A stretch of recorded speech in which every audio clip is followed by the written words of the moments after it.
1, ang lulutuin natin ngayon ay isang tangigi.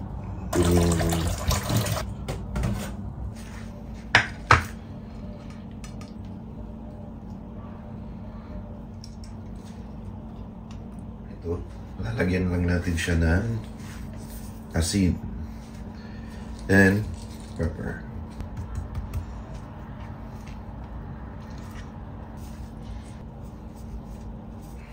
Pepper ulit.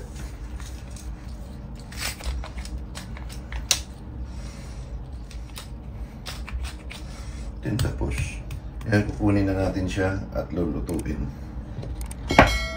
Inainit lang natin yung kalan. Yun after, lalagyan na natin. Ngayon, lagyan na natin ng mantika. Mainit na. Ayan, medyo mainit na yung kawali. So, tapos isa-isa na natin ilalagay.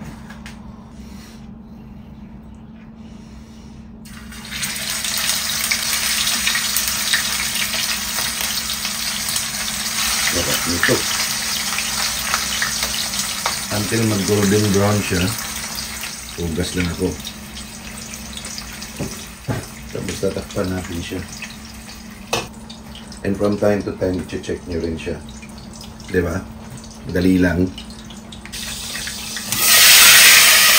Pag hindi mo pa siya masyadong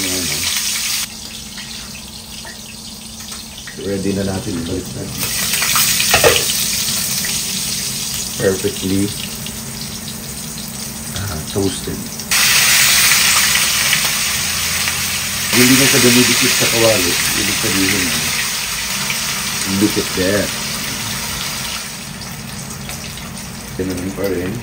Babalik natin yung ngayon kukunin na natin siya.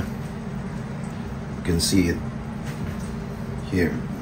Luto na yung isda natin. Perfectly made. So yun. Yun ang ating